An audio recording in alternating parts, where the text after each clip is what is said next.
Welcome to Beth Tzedec. It is wonderful seeing all of you here this evening in our still fairly brand new mezzanine hall. I hope you enjoy and take a moment to look up at the ceiling, the best feature of the room. Welcome as well to Day 3, A Life, Worth Living, part of the Genesis Project, Science Meets Jewish Thought. And this project is presented jointly by Temple Emmanuel as well as Beth Tzedec Congregation, and is made possible in part by Joseph and Elaine Steiner in memory of their son, Jonathan. It is sponsored by Sinai and Synapses in New York, and the American Association for the Advancement of Science program of Dialogue on Science, Ethics, and Religion in Washington, D.C., as well as support from Klal, the National Jewish Center for Learning and Leadership. Vayomer Elokim, Yikavu hamayim mitachar hashamayim el makom echad, v'tereh hayabasha, vayhi chen. Vayikra Elokim leyabasha eretz, u'mikveh hamayim kara yamim. Vayar Elokim kitov. Vayomer Elokim tadshe haaretz deshe esev miazriya zera et prioseh pri lemino, asher zarova al haaretz, vayhi chen.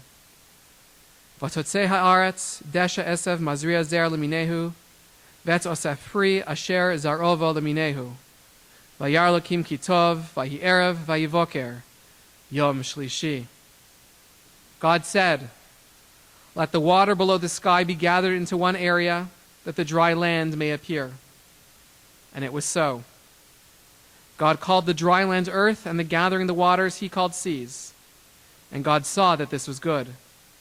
And God said, let the earth sprout vegetation, seed-bearing plants, fruit trees of every kind on earth that bear fruit with the seed in it. And it was so. The earth brought forth vegetation, seed-bearing plants of every kind, and trees of every kind bearing fruit with the seed in it. And God saw that this was good. And there was evening, and there was morning, a third day. And today is our third day of this program. Again, a life, artificial life. Worth living? That's a question mark afterwards. I'd like to welcome the two coordinators of this project.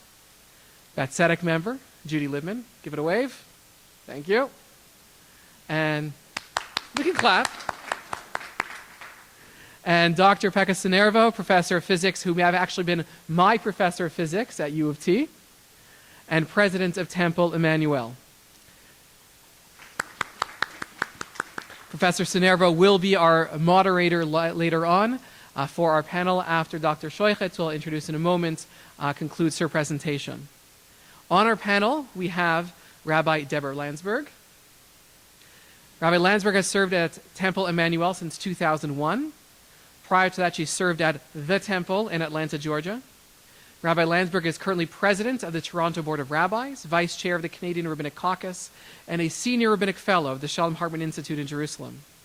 She has served on the Canadian Association of Muslims and Jews and on the Coalition of Canadian Rabbis for Same-Sex Marriage. She is married and the mother of 11-year-old triplets. Ooh, I heard the ooh there. Listen to the bios of the next two, then you'll really be oohing. No offense, Rabbi Landsberg.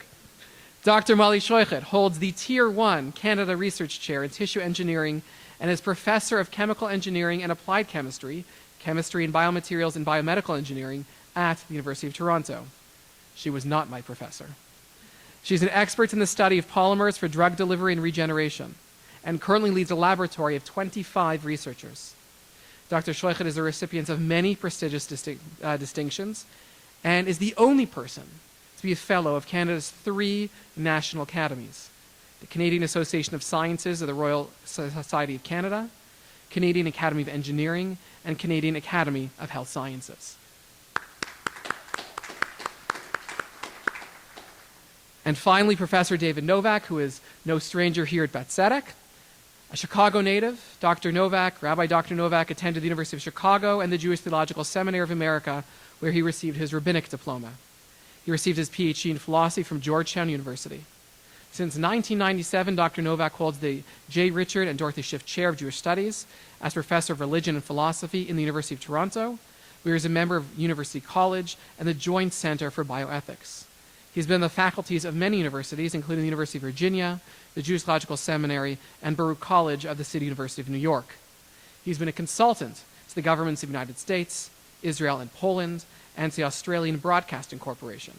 He's the author of 16 books. Though he was not my professor at the U of T, I've had the privilege of learning many times from and with Dr. Novak, and it's always a wonderful experience.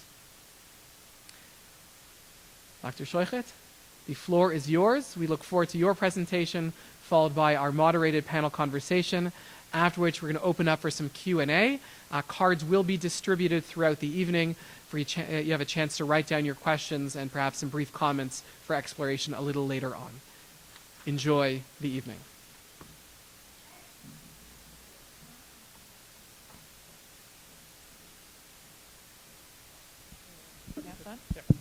Okay. Good evening, and thank you all for coming out on this cold, wintry night. A-life, it means artificial life, and I actually don't think our research is artificial life, but I could imagine how some people might think it is. So what I thought I would do is tell you a little bit about what I think is artificial. I'm going to tell you a little bit about our research, and then I'm going to also highlight some really exciting findings that have happened in the past year and, in fact, the past month in science that bring up some really fascinating ethical issues that I will then hand off to Dr. Novak to discuss. Okay, so this was working a second ago. Oh, it's not working. Okay, so let me just see if this is plugged in. Yeah, okay. So this is what I think of as artificial. Let me fix it. No, I think I just fixed it. Okay, thanks. This is what I think of as artificial because, as you can see, these are materials, and they're artificial materials. Whether it's a finger joint, a breast implant, a heart valve, a hip joint, an artificial heart, or an intraocular lens, these are all synthetic materials. I like to think about the hip joint. It doesn't mean that they don't do incredible things, but I do think of them as artificial. And if you look here, what we have is a titanium rod that gets implanted into the leg and a polyethylene cup, and that's kind of the ball and socket joint that we all have in our hip. And it does a fantastic job of giving people back mobility when they lose mobility. And I think of these things as artificial. There's been some fantastic new developments in, I would say, artificial materials. I think this is just running out of batteries. That's the problem. Wait, it works when I'm really close, which is not very useful. This is a prosthetic arm. And this was just published recently, actually. And we've all heard of prosthetics. And actually, we've seen in the Paralympics many Paralympians using prosthetics to do fantastic things. This is a really cool development in prosthetics because this now is hooked up into the sensory system, into the nervous system. And so this prosthetic arm can detect signals from nerves in the spinal cord. So you can now, if you can think about it and think about moving your arm, you can think about controlling your prosthetic arm.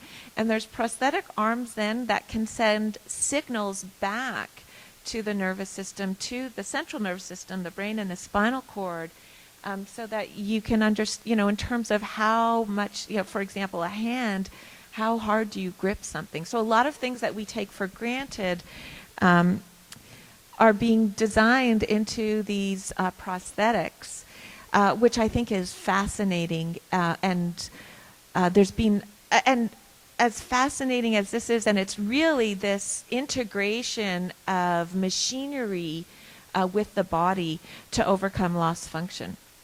But I still think of it as artificial because what it doesn't allow you to do is regrow a whole new arm and everything that's in that. So the bone, the muscle, the nerve.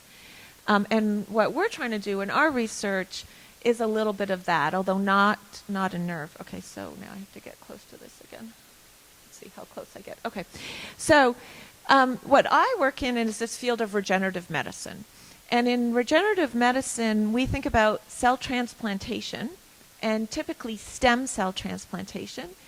And we also think about stem cell stimulation. So let me just tell you a little bit about those two areas. So the first thing around stem cell transplantation, and this leads to an ethical issue, is which cells are you going to transplant? Now, a stem cell is defined as a cell that can become itself, but can also become other different cells in the body. And the most powerful cells that we have to do that are derived from the embryo. Okay, and so for human disease, that would be derived from the human embryo.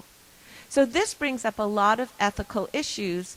Are we really going to grow human embryos to get stem cells to transplant into people?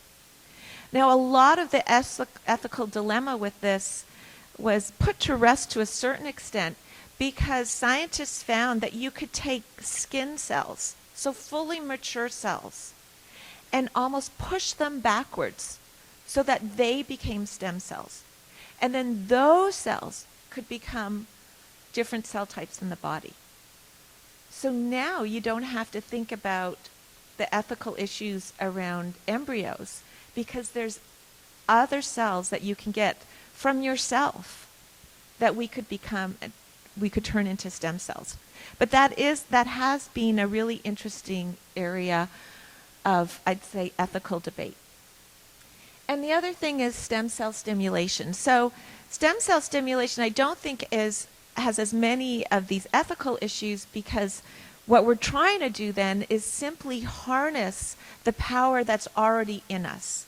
So in our research, for example, in the brain, after someone has a stroke, they have stem cells in their brain that are stimulated, but not sufficiently to overcome the devastation associated with stroke. And so what we're trying to do is think about how can we stimulate those stem cells to overcome that devastation, to promote tissue repair and functional recovery. And our research then is focused in the central nervous system, so the brain and spinal cord, and we're working in really devastating injuries for which there's very little for the patient. And that's in spinal cord injury. There's really only one drug that's been approved, and it's highly debated whether it does anything. In stroke, there's also one drug, tissue plasminogen activator, which has been approved in about 1,000 failed clinical trials. And that does do something, but you need to administer it really quickly. And then the third area is blindness. We have drugs that slow down the progression of the disease in blindness, but no way to stop that progression and no way to reverse it. So as you can tell, we're tackling really big problems that no one's been able to overcome. And I think in the context of disease, we can all maybe think about putting those ethical issues aside and think about helping people. But as you'll see near the end, there's other areas which aren't as clear-cut. So this is just a brief summary of what I just said. We're looking at cell transplantation to the brain, to the spinal cord, and to the retina. And we're also looking at ways just to stimulate those stem cells that are resident in our brain. So this is just a cross-section of a brain, resident in our spinal cords. Okay. So I was going to just show you, hopefully this video worked. I didn't check it. No, I don't think it's going to work. That's too bad. But one of the things we found in our work in spinal cord injury is that if we transplanted stem cells, we were able to improve the locomotor function in rats. And this demonstrated some promise. And so maybe during the Q&A, if you really want to see these movies, I'll get them to work again and show you But right now I'm just saving time, right? So it's good. Okay. So let me tell you a little bit about our work in stroke. What we know about stroke is most strokes are due to ischemia, so lack of oxygen in the brain. Sometimes they're due to bleeding inside the brain, which would be hemorrhage.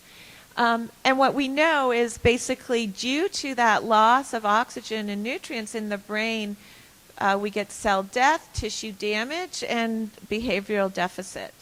And it really is, there's so many different types of stroke depending on the severity and where it is. But it is quite devastating, and there's very little that we can do other than mostly rehabilitation.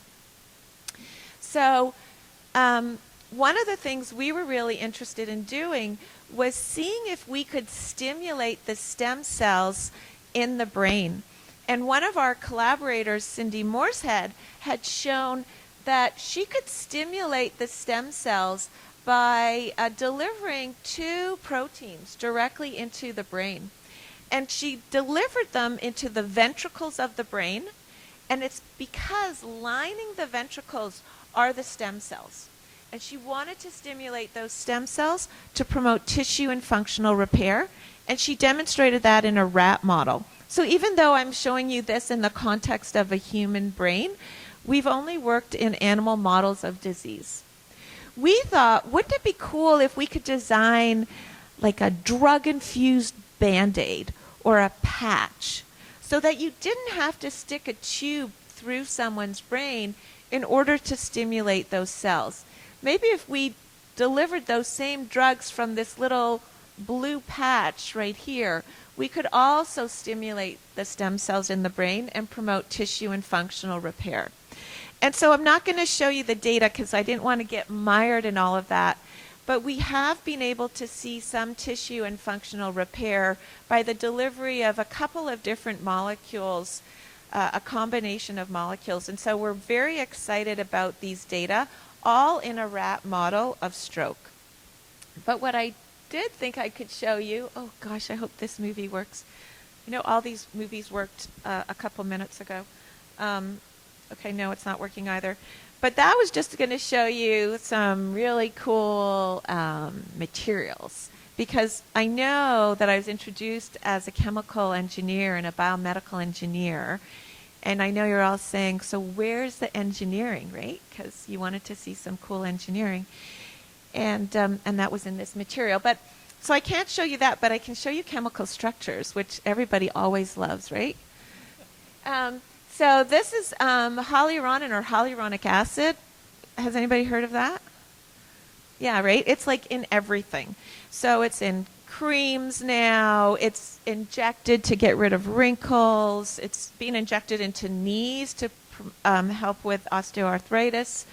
And we found that we could mix hyaluronic acid with another molecule called methylcellulose. And you may not have heard of methylcellulose, but it's also used in many clinical products. And it's also used in, it's a coating for tablets. So we just found some really interesting material properties by mixing these two together, that I know I'm just leaving you with so much suspense in terms of what this actually looks like. But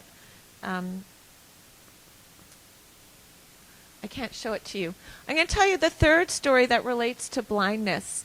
And our research is really focused on people who lose vision with a couple different diseases. And one is age-related macular degeneration, where basically what happens is you lose your central vision. The other is more of a genetic disorder, retinitis pigmentosa, where you lose your peripheral vision. And the other is diabetic retinopathy, where you end up with a dappled vision.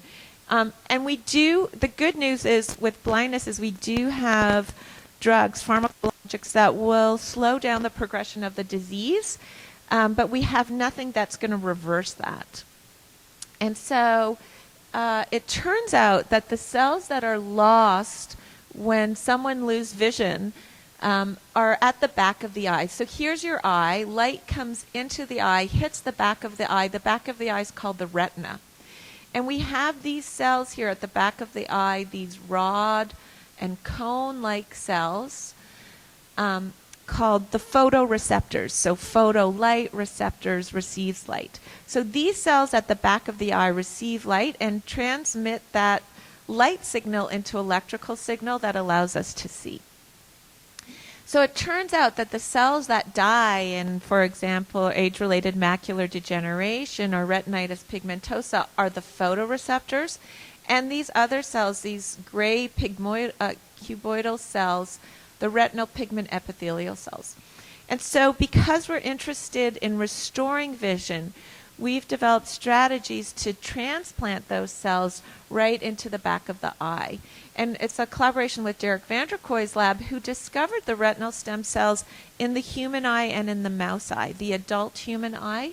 And so if you look maybe at your neighbor and you look at their eye, or you remember what your eye looks like, and you have that black circle that goes around your iris, if on the very periphery of that, the outer periphery of that, is the ciliary body, and it's right in the ciliary body where we find the retinal stem cells.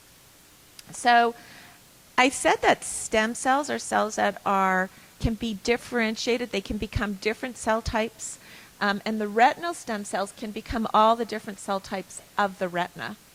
And these were transformed into these photoreceptor cells and transplanted into a mouse eye. And this work was actually all done by this MD PhD student who's now in his residency, Brian Balios.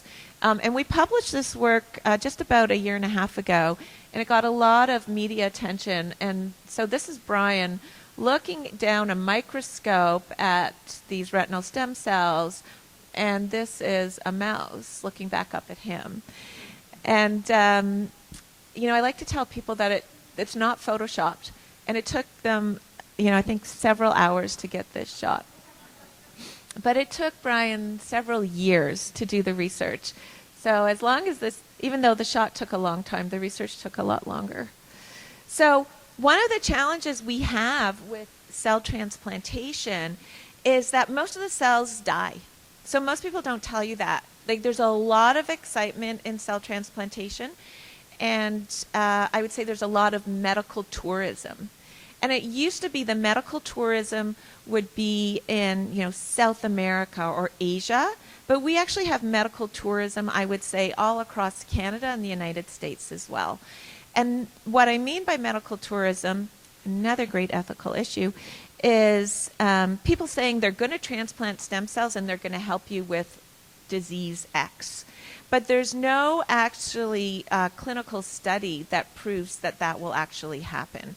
And it costs a lot of money. And so people try it because there's nothing else. But it's a real big problem, I would say, for the field. But the challenge we have with cell transplantation is then, how do you get those cells to survive? And because we are trying to restore vision, we need the cells to survive, and we need them to integrate into the neural circuitry. Okay, so I like to use the analogy of you've got a big cable of wires, and you've now cut it in half.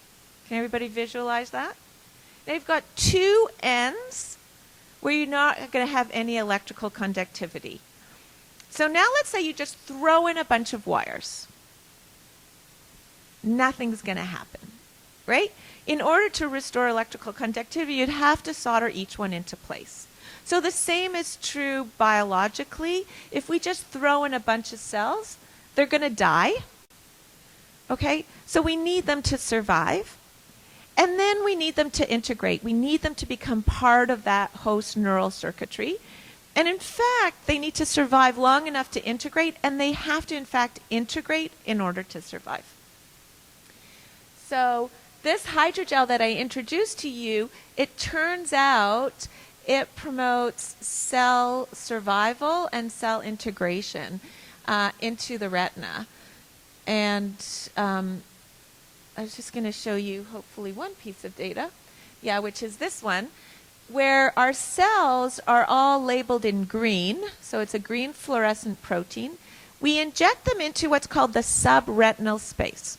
So it turns out we don't have a subretinal space, but right between the RPE and photoreceptor layer, we inject the cells, and we inject them there because that's where they need to be. But we needed our cells in order to integrate, to migrate from that subretinal space into what's called the outer nuclear layer, and that's shown in blue. And so when we got these data, we were really excited because it showed that the cells were surviving, that's why they're green, and it showed they were integrating. Now, I have to tell you, in the past 6 months, the field has realized that some of the green we see here might be due to protein transfer, and because the green is a protein. And so it might not all be cell integration, it might just be protein transfer. So we don't understand everything about this system yet. But what we were excited to see, in fact, was that we did get some vision repair. So what you see here is, imagine like we are in a dark room, and now it's nice to imagine in the middle of winter that we're going out to a bright, sunny, warm beach. Okay, so you've come from a hut, a dark room, and you're going to the bright, sunny beach. So what would happen to your pupil? It would constrict, right? So it goes from being very big to very small. And that's what we did. This is a mouse model of blindness, and we shine a very bright light on the eyes. And the blue line is our control, that's the left eye, and the right eye is the eye that has the cells transplanted into it. And what you can see, and this is the dilated area, so you can see at 100% dilation, the left eye is not responding to that bright light at all, whereas the right eye is responding. And it goes down to about 85% dilation. So that's pretty cool because it shows some functional repair. But I do also want to let you know that in a wild type mouse, so a normal mouse, the dilation area would go down to about 20%. Okay, so obviously it's not going to go to 0 because you still have to see. So it demonstrates then that we've achieved some repair, but it also demonstrates that there's further research for us to do. Okay, so I think what's exciting then is to think about every tissue and organ in our body and to realize that people are doing research all over the world in these areas. It's great for me to be at the University of Toronto because it's really a hub of stem cell biology and fantastic medical research, so I have great collaborators. But I wanted to tell you a little bit about research that is not my own research, but related. And this relates to what's called chimeras. So if you've heard of a chimera, yes? So I looked it up, and it's a fire-breathing female monster. Okay, so I'm not happy that it was a female monster. But look how special our female monster is. It's got a lion's head, a goat's body, and a serpent's tail. Okay, so it's something that's hoped or wished for, but in fact is illusory or impossible to achieve until now. So what was just published in January of this year in a journal called Cell, and this is the lead author from the Salk Institute in California. But this research has been going on for at least 40 years. Not just by Juan Carlos Pisua Belmonte, but by people all over the world. But here we have a rat, and what they did is they took stem cells from the rat, pluripotent stem cells, and injected them into the blastocyst. So this is the early embryo of the mouse, and put that in a mouse, and they developed a chimera. So that is a mouse that has part of its organs from the rat. And they knew that because they used they could identify rat cells distinctly from mouse cells. They tried doing the same thing in a pig. So they've got these pluripotent stem cells from the rat. They inject those into the blastocyst of a pig. So this is the early embryo. It didn't work. So those two species are too far apart. They tried with human into rat or mouse. It didn't work. But they tried with human into pig and cattle. So human pluripotent stem cells injected into the blastocyst of the pig, and there was some evidence of chimerism. Okay, not very much, not nearly as much as they had here, but this suggests that it could be possible to grow human organs in animals. And so I'm just setting you up with so many great ethical issues. Janet Rossant is an investigator here at the University of Toronto. She now leads the Gairdner Canada. And she spoke on CBC Ideas just last week or the week before. I think it was January 30th. So if you're interested in learning more about this, it was a public lecture. It's on the radio. If you just Google Janet Rossant CBC Ideas, you'll come up and you can listen to the podcast. It's not that long, and it's fascinating. And she also highlights some of the issues. I wanted to tell you about another technology that's really come to the fore in the past year. And this is called CRISPR-Cas9 technology, or gene editing. Okay, so what does this mean? So this system consists of two molecules. One is Cas9, which is an enzyme, and one is the guide RNA, which is a pre-designed ribonucleic acid that you can basically insert into genes. Okay, so what we can do now that we could never do before is we can edit your genes. So if you've got a disease, and we can identify it in the embryo, we can edit out that disease. That's really cool. But another fantastic ethical issue, because where does it stop? Do we make superhumans and edit out everything? Oh, shoot. So, I went by it. So the good news is that it's a great tool for treating a whole range of diseases. Anything with a genetic component, including cancer, hepatitis, or even high cholesterol. Many of the proposed applications involve editing genomes of non-reproductive cells. So these are somatic cells. But there is a lot of interest in editing out germline reproductive cells. And that's where the ethical debate is. So most people are fine with editing out genes that are problematic after you've been born.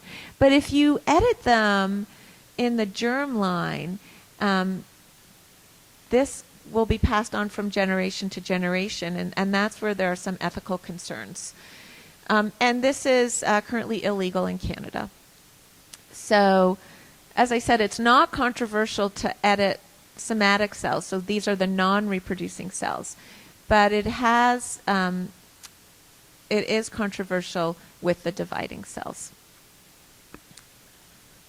Okay, so I was going to show you a movie, and I think this was the one video I made sure worked. This is a Research to Reality is a social media campaign that I co-founded with a feature film producer, Mike McMillan.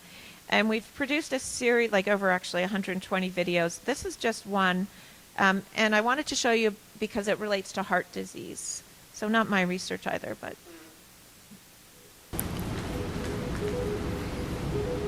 It's vital to your existence. It's the core of how your body functions. It drives you. The heart feeds each part of us. Canadian university researchers are making a difference. They are exploring ways to grow heart cells in labs for transplantation and drug screening. They are investigating whether genetics holds the answer to sudden death syndrome. They are transplanting hearts in our newborns so they can thrive. Canadian University researchers are keeping our hearts healthy. Come meet them.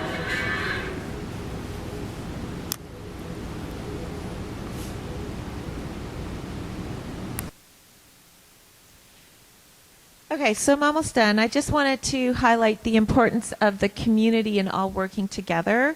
The area of regenerative medicine, there's obviously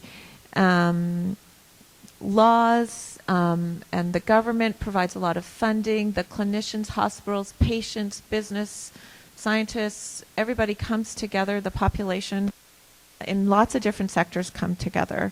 I want to acknowledge the support I've had of my family and also my lab. So my mom, Dorothy, I don't have to just show a picture because she's right here. You can wave. And my father, who unfortunately passed away a number of years ago, my brother Richard and Brian, my husband Kevin, and our two sons, who are now teenagers, and then mentors at U of T, Michael Sefton and Mitch Winnick. And then these are just former graduate students and postdoctoral fellows with whom I've had the privilege to work. And this is the lab today. And so all of these students are doing fantastic work. These are actually all of our collaborators, so we work in a number of different areas. And, I had the opportunity to tell you a little bit about our research in regenerative medicine. So, ta-da, thank you.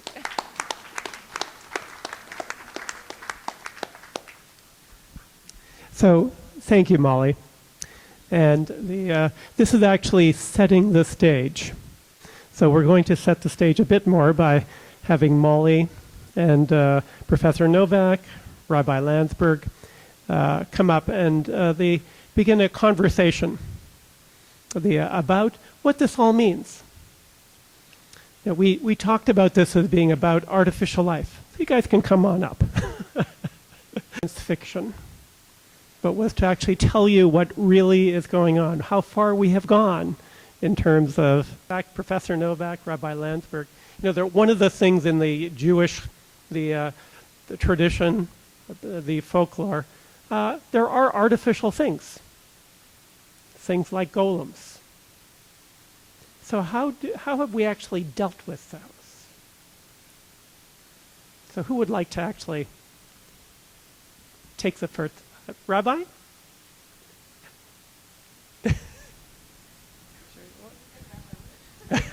I'll call him Professor. Okay, David. Deborah. So there is a long tradition of speaking of golems, though I'd say that in recent times it's kind of expanded well beyond their narrow origins. One can go back to Talmud and find three words: Rava Baragavra. Rava made a man, created a man in an unnatural, in a supernatural way, as it were. And is this creature considered human? The question of looking at life and creativity in ways that sound science fiction-y is old, actually, and we have it within our tradition. So the questions around it on that big picture of artificial life or life conceived outside of natural reproductive modes raises or gets to the question of what creates life, what defines humanity. Those are those underlying questions that keep playing out through time. But they tend to be on that question of the big picture. If one creates a whole creature, which seems quite distinct from a lot of the work that's being done now. Ooh, can one create parts for therapeutic purposes, as that were? And so, David, the ethical issues that we actually start having to deal with, how do you actually sort of think about them? Well, I mean, let's talk about Rava creating an artificial human being. First of all, it is within the realm of Agadah. It is not in the realm of the law. It is in the realm of speculation, imagination, which is very, very important. However, we have a principle, ein lemedin min ha'agadot. We do not derive immediate normative principle, what we should do, what we should not do, from these speculations. These speculations can inform our discussions. So let me give an example of that. Somebody artificially creates something that looks and acts like a human being. What is the status of that person? Let me give you an analogy. According to the halakha, even though it's violated by certain people on the right, unfortunately, is that if a person is noheg b'darchei Yisrael, if a person is acting like a Jew, and comes into your synagogue and opens up the siddur and knows and to act like a Jew, you are to accept that person as a Jew without questions asked. However, if that person also wants to marry somebody from the congregation, then you've got to investigate the person's background. Are you really Jewish? According to Jewish law, are you allowed to marry this person? All of that sort of thing. So just by analogy, if something appears and looks and acts like a human being, we would certainly treat that person, we would certainly say that that person's life was not to be violated and whatever. However, if that person, let's say, wanted to get married, then there would be a question of, is this person the product? Because human beings who can marry have a father and a mother. Is this person really in that type of a situation? So, I mean, that becomes the thing. But I think that the real ethical issue is if we are doing a lot of these things that Molly so loved in such a clear and for a layperson like myself to understand, then the question is, what is the motivation? Why is this being done? If this is being done to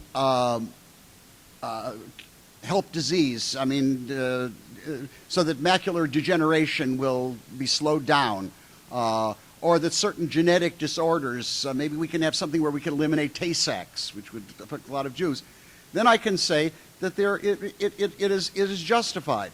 It is justified if, and you mentioned stem cell, I was one of the few Jewish ethicists who objected to the use of embryos for stem cell research. And now it's become a moot point. They use placentas and other things because the fetus, even before 40 days, has at least the right to life. And I could prove that out of the Jewish tradition. But it's become a moot point.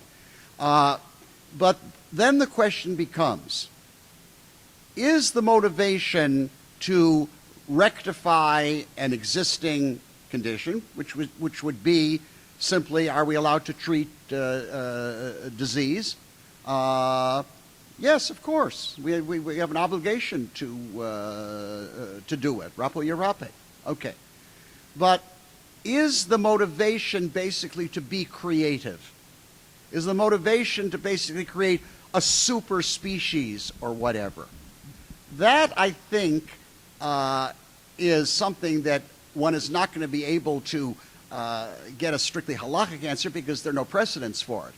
But I think that the notion, for example, the prohibition of creating a new species, Isur Kalayim, seems to be, if you understand some of the sources that deal with it, is the fact of attempting to basically play God. That to create something new, not because it's needed, but because it is a sense of our human power. And in that sense, I think that I have a ethical, not necessarily a halachic problem, but a more generally ethical problem with that. But as long as we're not destroying existing human life, and then we have to decide how we decide the criteria for that. That's interesting in and of itself, because the people that were arguing for that the fetus, the embryo, before 40 days did not have human status, were based upon biology from about the 2nd century BCE, which has clearly been refuted. So people who are arguing very scientifically were plugging into science that was used by the Talmud that clearly is wrong. And Maimonides says that when it comes to science, we should follow the current science. So in that way, this is what it creates. But just a final point. It happens to be now at U of T. I'm teaching a course. They've turned it into a first-year course, which is kind of interesting, called The Taking of Human Life in Jewish, Christian, and Islamic Traditions. 120 students enrolled in the course. One of the things I have to emphasize, we're talking about abortion, we're talking about euthanasia, and we're talking about war later on, but especially abortion, euthanasia, is science does not give us moral norms. Science does not give us moral norms. But there are moral norms that pertain to the external, to the world, to the physical world. And that is where science is important. Science is important so that we know how to apply these norms intelligently rather than unintelligently. My son-in-law, who is a very distinguished neurosurgeon and also a pretty good Talmudist as well, has been very critical, and he's an Orthodox Jew. He's very critical of people on the right who are dealing with such things as life and death issues, that basically, he said, they just don't know the science. And he considers it irresponsible that they are basically applying law in areas where they've not properly diagnosed the situation. Anyway, I've talked too long. No, you haven't talked too long. If you want to pass it over. But you're actually making the point that, in fact, there are some parallels between creation and destruction. There are is there anything that gives us any guidance on the current debates that are taking place around the medically assisted death or dying? Does that actually help inform the question about when does it become not okay to be the creator? Can I simply say no? It's the questions around medically assisted dying really fall within the category of what are the parameters that we have in our lives. We have restrictions on what we are allowed to do as we are alive, and the restrictions around ending life early, what that says about the nature of human life, what that says about our relationship with God. Those are the questions. And very often the questions are, we hit them at the beginning and at the end. We know that. It seems a separate, again, I'm I guess, bringing in that where science fiction and Agadah are somehow becoming medically or reality or science reality. The separate question of life that is created now, is it human life? Because if it's human life, then the parameters around medical assistance in dying and halakha around that and Jewish understanding around that would come into play. But if it's not fitting in within that category, then it's a very separate kind of endeavor. There are lots of forms of life that aren't human life. And so different aspects of Jewish law and thinking come into play depending on how we understand what it is that's being created here. So an example of what's actually being created, human organs. The chimera example, not real at the moment, but maybe it's around the corner. What do we do then? That's okay? Yeah. I probably need the scientist to explain it a little further and then the philosopher to get it right. But creating organs, there's the purpose of saving and improving life. And pikuach nefesh, saving of a life, it expands beyond the simple, someone is at the edge of death, what can you do to save their life? To heal blindness is saving a life. To cure from illness that debilitates fits within that category of much that one is allowed to do and Jewishly commanded to do in order to improve and heal and cure. So that if we're looking at organs, it's not a question of is this a human life or not. This is what is it we manipulate in the physical world in order to fulfill the obligation to care for life, for human life, as it were. So one of the Molly, do you want to say something about that?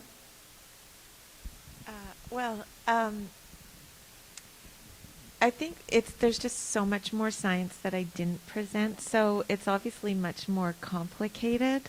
You know, we had Dolly, the sheep, and when that happened, I think in 1996, everybody wondered about cloning humans. There's a lot that we cannot do in Canada, so we can't do any of the gene editing in Canada. We can't do any of the chimerism, the human chimerism work in Canada. So there's a lot that's currently illegal in Canada. And so I'm not sure that's necessarily an ethical debate, but it's you can think about not just how we're stopping Canadians from doing that research, but maybe stopping Canadians from receiving the beneficiary of those tissues and organs. And I probably presented this in the context of injury and disease, where my understanding is that we could all see the benefit of that. But there's so many interesting things. What happens if the pig's brain is human? So that's interesting. It's not possible right now, but it just leads you to think about, well, what defines a human even, right? So there's lots of really interesting discussion. Well, is there any, from a halakhic point of view, David, you said someone who comes in and sounds like a human, acts like a human, talks like a human, sounds like a Jew, acts like a Jew, behaves like a Jew, has to be accepted as a Jew until there becomes a question of their yichus, of their pedigree. Where did they come from? That's when one has to ask questions. Before I became, in the first half of my career life, I was a pulpit rabbi, also rabbi in a chaplain in the Federal Mental Hospital in Washington. But I was in the trenches, so to speak, and there were these type of questions. And when somebody, let's say, joined the congregation, want to be part of the congregation, we didn't ask questions. And usually, let's say, if they were a convert, they usually were more than happy to, show you the certificate that they were given, and because they wanted, to be above and beyond. However, when they came, for example, for their child, or they themselves or the child to be married or whatever, then we had to ask questions that we didn't have to ask whether they could be, counted in the minyan or not. So, there are these type of answers, and the question of yichus, the question of pedigree, the question of who your father and who your mother were, is something that is part of nature, and is something that's taken very, very seriously by the Jewish tradition. So it's not a question of yes or no. It's a question of under what circumstances do we have to have a further definition of who can function as a human being. And there are cases where people can function in one area and they cannot function in another. But as I say, I think that the more important question is, what is the motivation there? And there's another factor that hasn't mentioned here, and I can speak from personal experience here in Canada, and that is the political factor. We have the ethical factor, the political factor. You kind of alluded to it a bit. In 2006, I was appointed by then Prime Minister Harper to a board called Assisted Human Reproduction Canada, AHRC. This was designed to deal with the Human Reproduction Act that had been passed by Parliament, but bylaws had not been passed. And we were to advise. We had a very distinguished group of people. We had a scientific advisory board over and above that. And we were really making great progress because we really need some standards. Here we have some in Canada, but they're they're not coordinated well, et cetera, et cetera. Well, you know what? Our neighboring province of Quebec challenged the fact that there could be federal jurisdiction in this area. It went to the Supreme Court of Canada that sat on it for 18 months, one of the longest cases they ever sat on, and they basically killed our panel. And they killed our panel because of political considerations, which means that it should go to the provinces, which means if you can't, get IVF here in Toronto, so get on a plane to Winnipeg or Halifax or whatever. In other words, it's total what we call hefkerut. It's total anarchy. It's total bedlam in terms of this. This is where politics basically interfered not only with science, but bad politics interfered with the proper ethical deliberation on what we're supposed to be doing with that. And I think that's a factor that we have to very much take into consideration. Okay. Now, Molly, you said that much of what is really a little bit out there is actually illegal in Canada, but not illegal elsewhere necessarily. And so, so I'm not sure if everyone in the room here is familiar with who makes those laws, who defines it to be legal or not.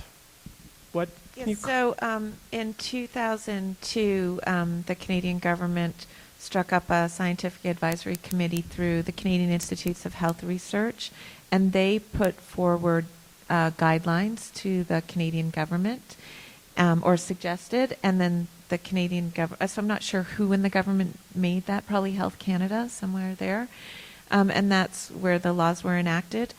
And we are allowed to work with human embryonic stem cells in Canada, but it has to go through what's called the Stem Cell Oversight Committee, and that still exists today.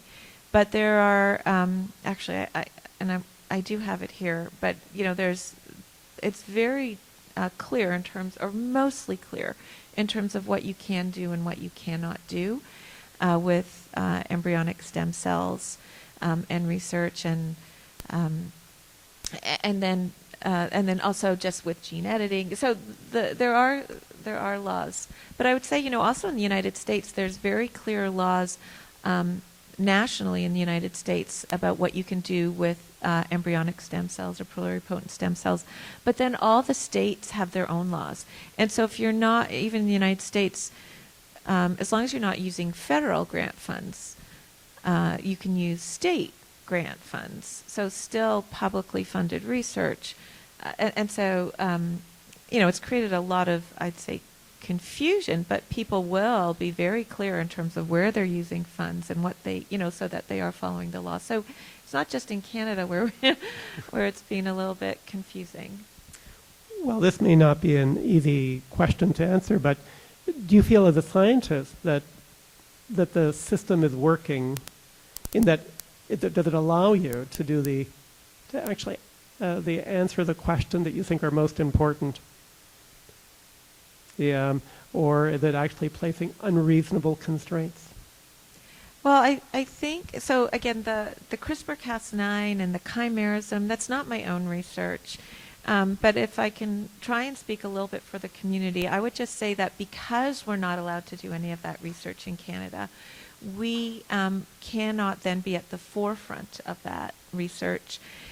So that, the research is all about creating knowledge, but then it's what you can, when you have that knowledge, it's what you can do with that knowledge, and that can ultimately impact the patient population. So it probably is worthwhile for the government, for the scientists to get together again, because those laws are 15 years old now, and the science has just, I would say, surpassed where the laws were designed 15 years ago.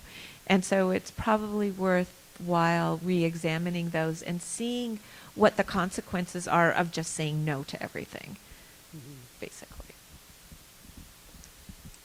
Well, Rabbi, does this actually come across your desk? These issues come across your desk, in the synagogue? No, I would say in the synagogue, the questions that come across my desk are probably ones that aren't on the cutting edge. It's actually the way in which science or medicine and Jewish law have already interacted and come to a settled place. I have congregants who still want to know if organ donation is allowed. And where we are, there's a lot of clarity. Organ donation is not new. There's not necessarily agreement across the Jewish spectrum, but where we are now, there is clarity, but it's also something immediate in people's lives. The questions about assisted reproductive technology, it's there and available. I mean, even in doing a simple search, a halachic search on issues around this, around cloning, around artificial life, until there's until there's someone sick in front of us and it's immediate, until the science is at hand, it's all still theoretical. And the halachic questions usually, I'd say, are not resolved in advance of the science. Human cloning, most of what I mugged up on for tonight, is to do with, well, if someone actually can clone themselves, will they have fulfilled the obligation to be fruitful and multiply? Because if so, then there's a whole lot of leeway as to what one's allowed to do. But if it isn't fulfilling another mitzvah, then one's doing it for other purposes, then what are the parameters around allowing that if it doesn't have that Jewish impulse or halachic impulse behind it? So in my, there are some wonderful articles about whether robots can be human, halachically, as it were. I mean, they're fun at this point, but for so much of the questions, you're not going to get a definitive answer. And no, generally, I'm not getting the congregants asking me the fun questions yet. Well, one of the topics that this actually can go down and has been very much in the news in the last number of months has been machine learning and artificial intelligence.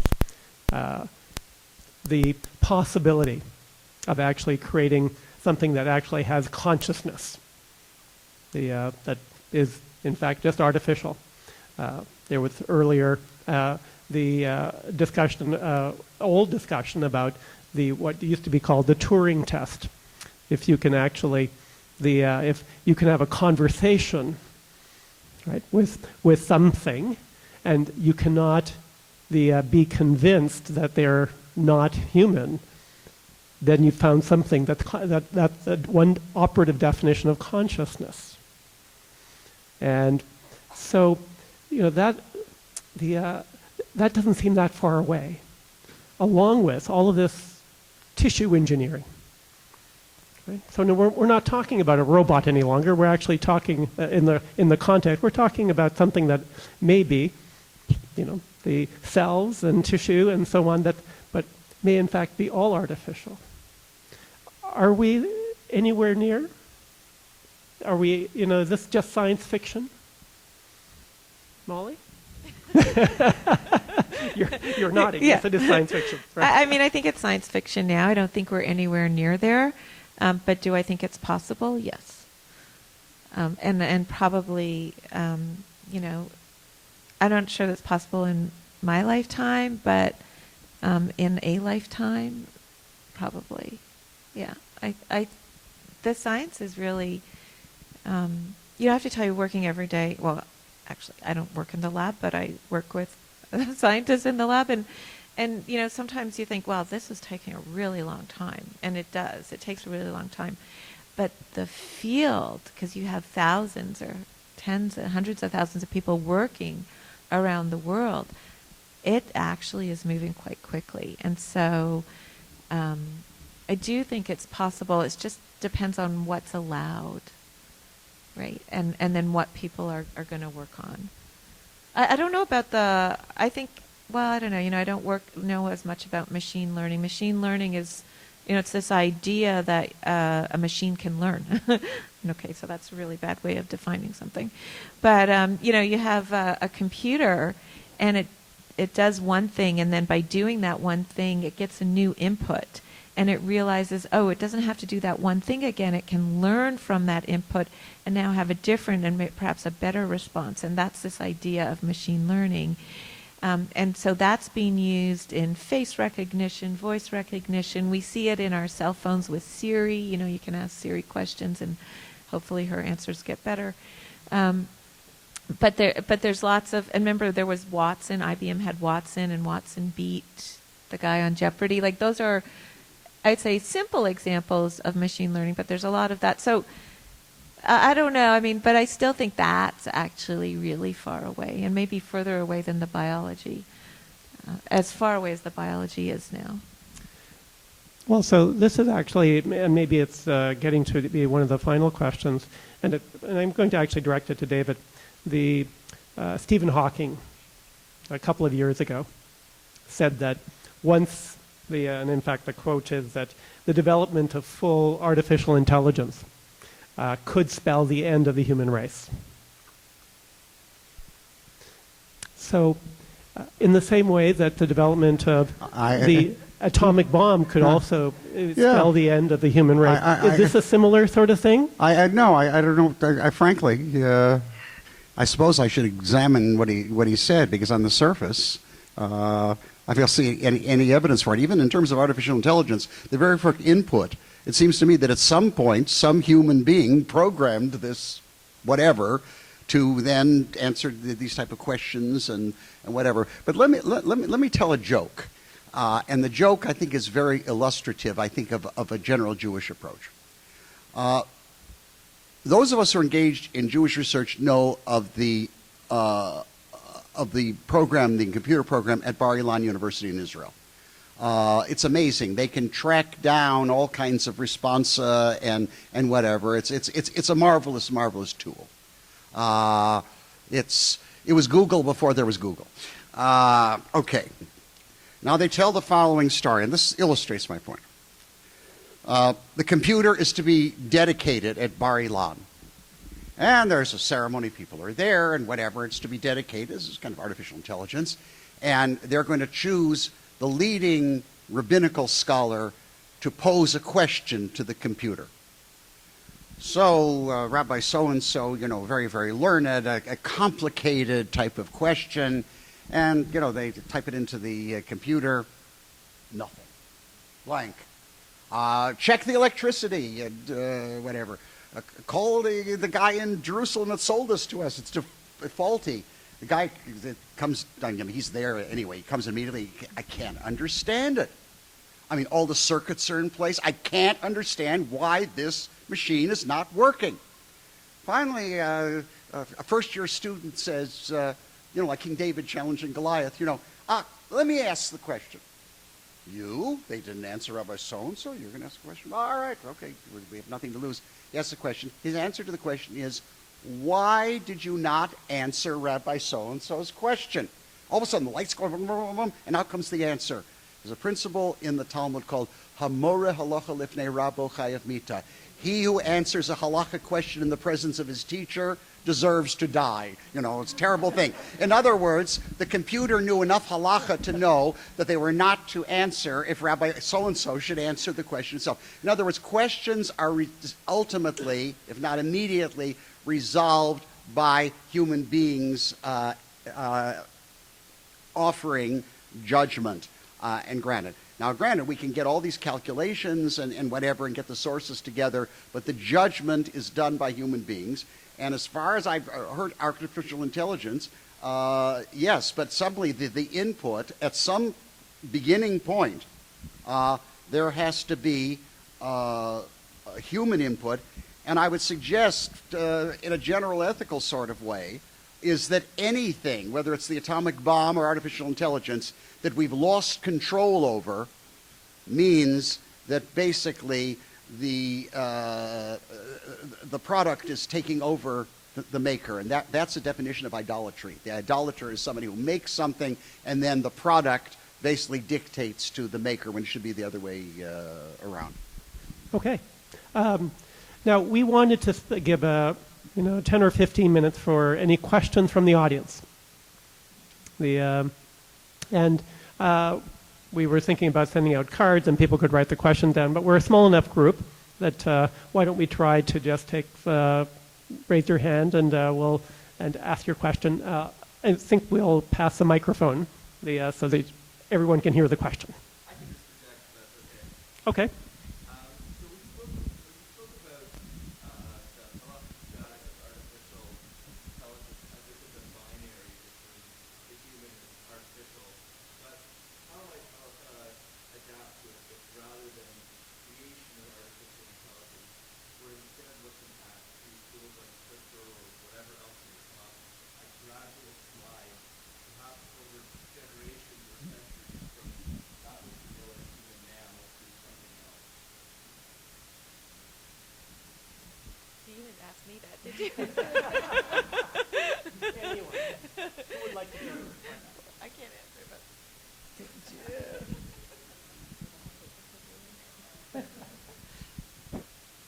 You'll get a better answer once David actually reflects on it, I have no doubt.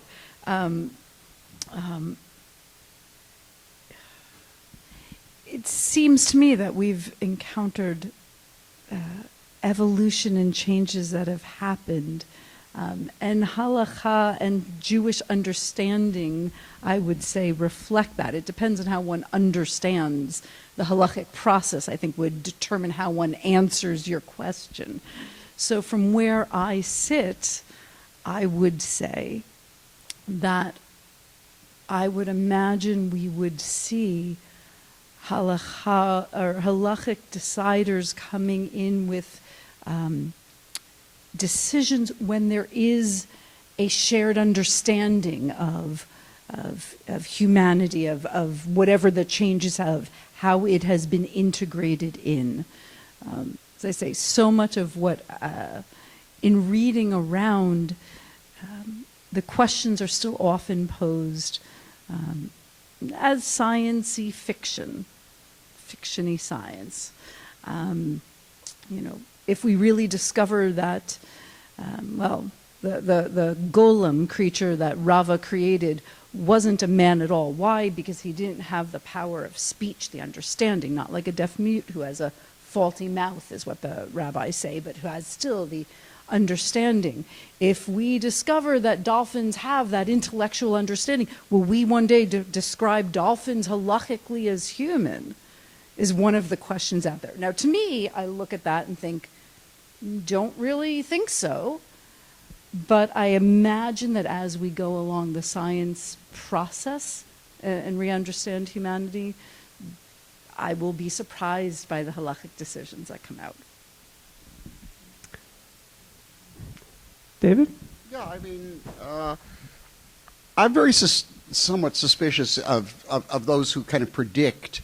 In fact, there are some people now who are calling themselves transhuman, where they're going to fast forward evolution. I'm suspicious of it, especially as a Jew. I think that we Jews, based upon our fairly recent experience, should be very suspicious of creations of super races. Because what happens is that those who consider themselves to be beyond, therefore demote everybody else in terms of the hierarchy. So I think that we should be very, very suspicious. And a lot of that was the use of pseudoscience, social Darwinism, all of that sort of thing. And this is very much, the case. So therefore, in terms of that, but very clearly, I mean, even if dolphins could communicate with us, because people claim to a certain level they do, or whatever, the fact is that a human being is somebody who comes from other human beings, or even clone even from one other human being. Okay, we'll say that is human as well. There might be certain other problems there. So therefore, this is a different species.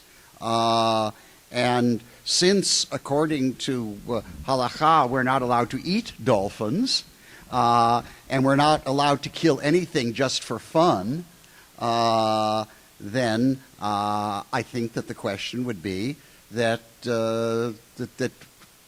we should help dolphins preserve the species or whatever, but we can't marry them, and there's no problem of our eating them. So that's that is the case. But I just think that these are all interesting questions, and I'm sure that a lot of science begins with one's imagination, and that's wonderful. But I just think that we have more important problems, like helping people who have macular degeneration. Now that's something that we actually do something, about in some way or other. So it's a question of also the allocation of our resources. How much we should be allocating for this, when actually we should be more concerned about feeding people who are hungry. And that's an ethical question too. It's a question of what we call distributive justice. How much is it in our interest to promote this sort of thing? And so these are the type of questions that that we need. I just want to make one point about halakha, though. Halakha and Jewish ethics are not totally synonymous. That is, halakha is a necessary condition. One cannot say that a Jew ought to do something or ought not to do something if it contradicts halakha. But there are things that clearly are halakhically permissible, usually because there's no precedent to prohibit them, which still, for ethical reasons, ought not to be done. And there are things that are not halakhically mandated that ought to be done. So halakha is, and I would consider it to be an overall Jewish moral or ethical position, is what we call a sine qua non. It's a conditio sine qua non. It's something that you cannot trump. It's a verb, by the way. There's only laugh I'm getting in class these days when I do that. You can't tell jokes anymore in class. Halakha clearly is the bottom line, but there is more to Jewish ethics that governs our relations with other people than just halakha. There's a wonderful statement of the Ramban Nachmanides, who died in 1270, is why does the Torah command us, kadoshim to you, you should be holy, you should sanctify your life? Don't all the commandments do that? And he said, because a person can be naval birshut HaTorah. A person can find all kinds of halakhic precedents and do things that are grossly immoral from a more general Jewish and even general perspective. Okay. You had a question? Seeing as Dolly the sheep was created through cloning and not through natural reproduction, and talking about feeding the hungry, if she had been taken to a shoichet, would she have been kosher to eat? Well, this shoichet, yes.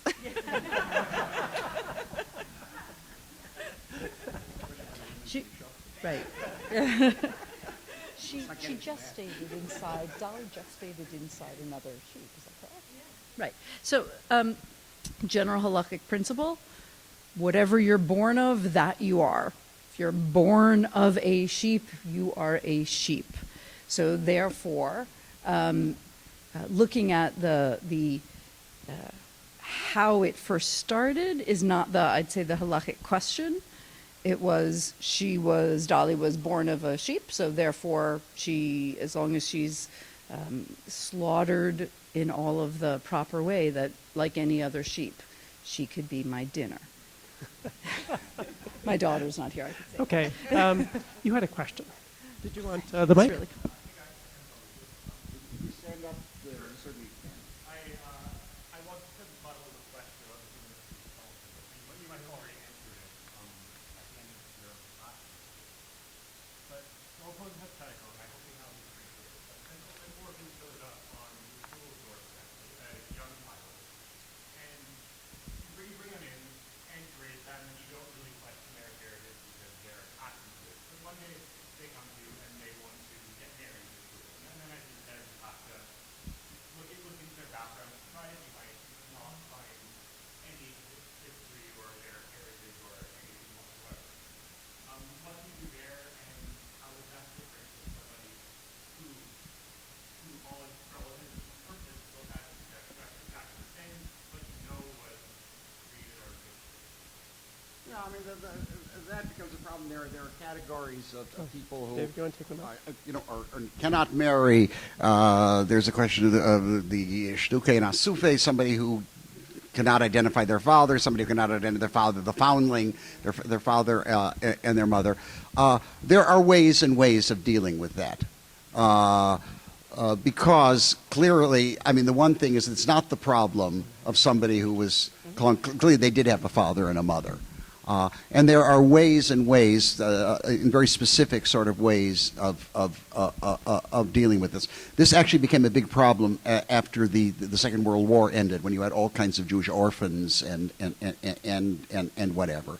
And there are ways and ways of dealing with this so that people are not, as it were, left high and dry. But these are the type. A question like that is something that requires what we call casuistry. In other words, you have to look at the case, see which principles apply, and it cannot really be answered in the abstract. I can only tell you that the tradition, the halachic tradition, is not to leave people in a position where that they can't lead a normal human life. And as I say, there are ways and ways of dealing with. But here again, it becomes a question of if there's some question in the person's background, then it has to be dealt with. I'll give you an example that I had as a rabbi. Somebody comes and we discover that their mother had been not Jewish, and either had not been converted at all or had been converted in a way that was unacceptable halakhically. Now, there are two ways you can approach that.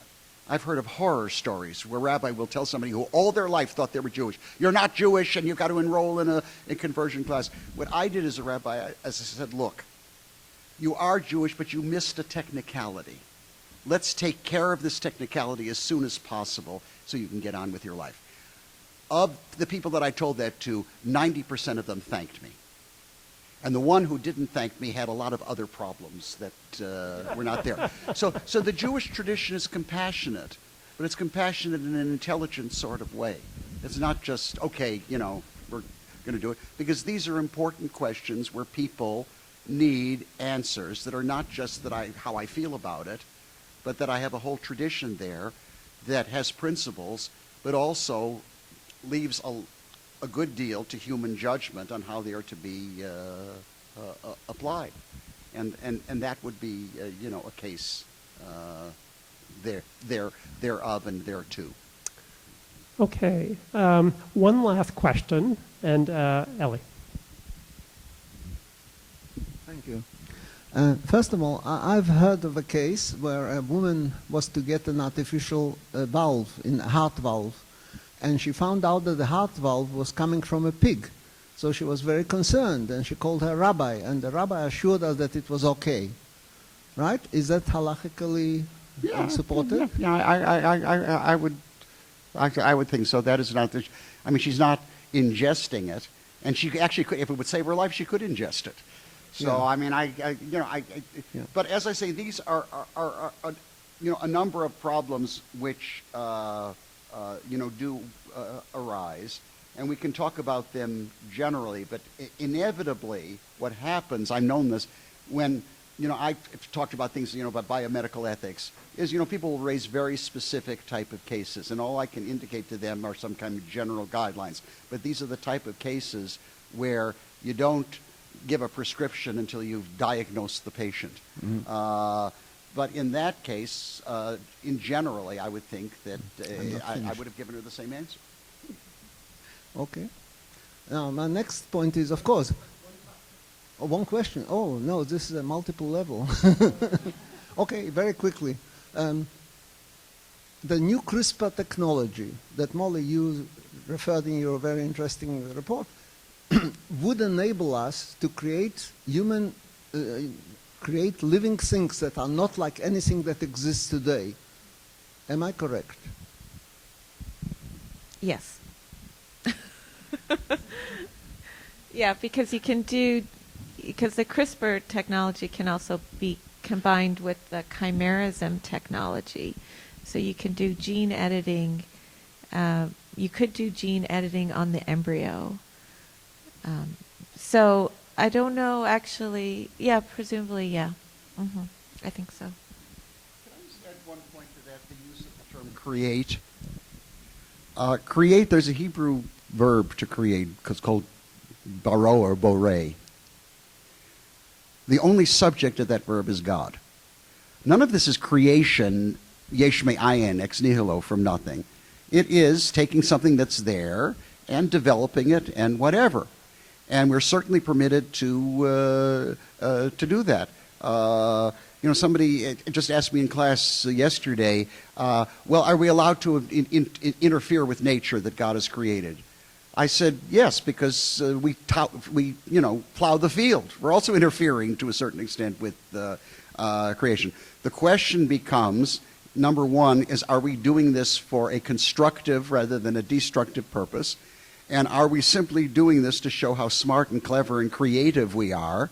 And I think that creativity belongs in art rather than science. Artists create, I think, for their own sake. I don't think that scientists, I don't think that, I can't see this as a standard of creating something just for the sake of showing how smart are our ingenuity.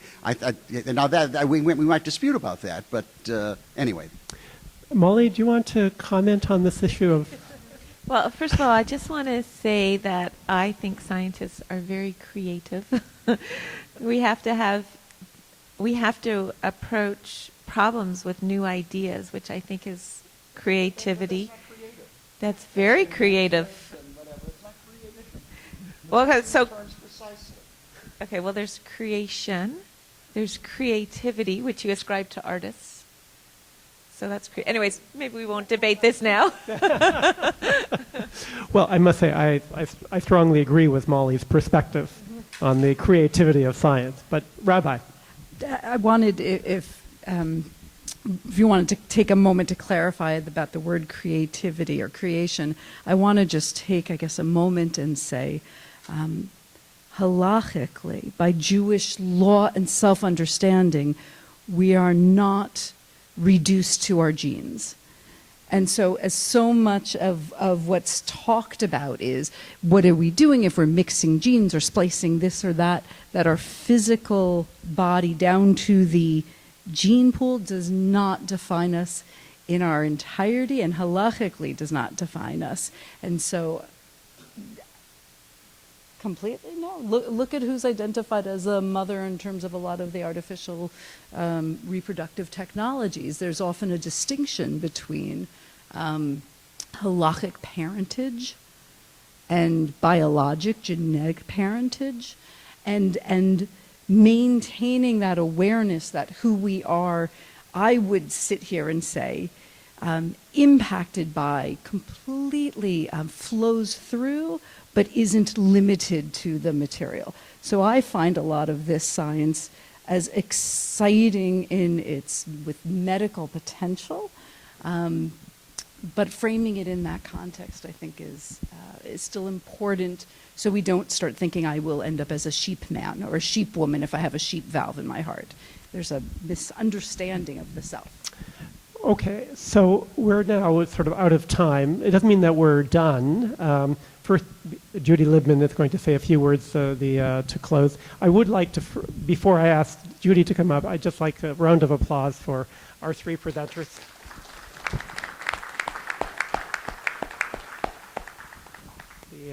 And of course, we have refreshments at the back, and I would encourage everyone who has a question or more to talk about with the presenters or with anyone else in the room to stick around and hang out.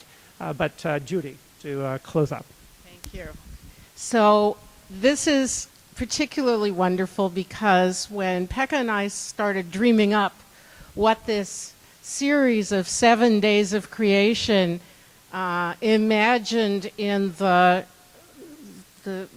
realms of different science relating to each of the themes of the days of creation, and looking at how Jewish thought intersected with those ideas in science, we had a wonderful time dreaming up each of these days and each of these ideas.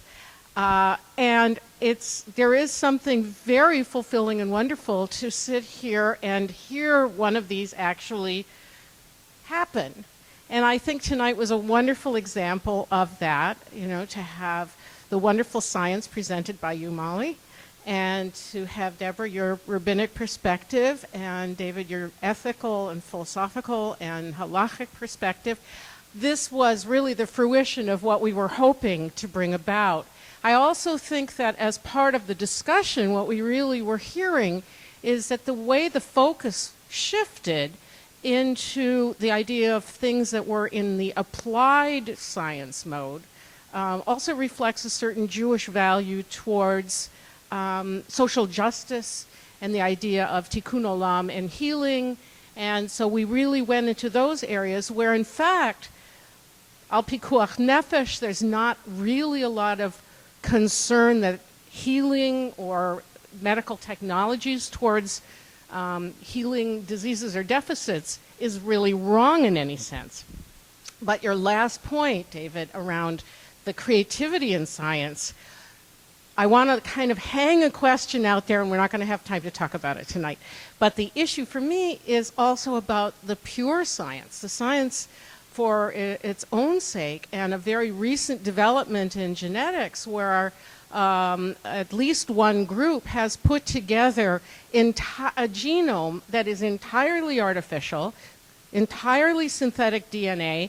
In fact, those of you who remember your grade 11 biology, and some of you maybe I taught grade 11 biology too, that instead of the 4 bases of DNA, the synthetic genome that has been created in this lab actually has 6 bases, 2 that don't exist in nature, and that the group that put it together actually they encoded the DNA with their own names and the names of their wives, and I believe a quotation from something, and were able to assemble a genome that could be functional in a cell which was entirely made in the lab.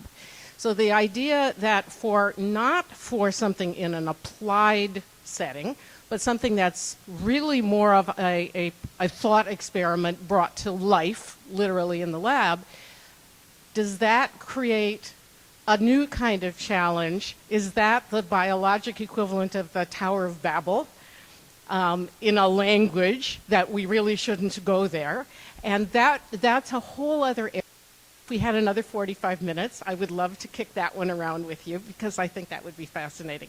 But in that, guys, we're going to really explore some other topics. The next one in our series is going to be on April 20th, correct? Thursday, April 20th, so it's after Pesach. And it's going to be day 4 of creation, which is the day that the Breshit tells us that the planets and the stars were put into the heavens. Am I right about that? I think I remember this. I am right about that. And so what we're going to talk about is the discovery of planets in other solar systems and the possibility that there is life elsewhere in the universe. And if it is discovered, if it is possible that there is life on other planets, that's a different creation story. and what happens to our understanding of God and our understanding of Reshit and our understanding of creation if it turns out that Star Trek was right. So we really hope that you will join us for that. We're looking forward to it very much. There's also another thing that I would like to, in addition to thanking our wonderful speakers, I also have to thank our wonderful Pekka Sinervo, because you were a wonderful moderator and you didn't even have a chair, so you stood the whole time. But I also want to thank Larry Rachlin, who is our, among other things at the shul, our videographer, and he's been recording all of these sessions, and we'll put them on our Facebook page. And Larry has done a documentary called Jews Who Changed How We Look at Everything. Babies, Rocks, and Stars, Yes, Everything. And he's going to be presenting this on Sunday, March 19th here at Beth Tzedec at 10 a.m. Breakfast will be served, and it's sponsored by the Beth Tzedec Men's Club. There are some flyers here that we'd like you to take, and I'm sure that that's going to be a wonderful presentation. And Larry, thank you again for being here helping us out. So thank you all again very, very much, and we hope we'll see you on April 20th. And do we have another one thing? Another picture.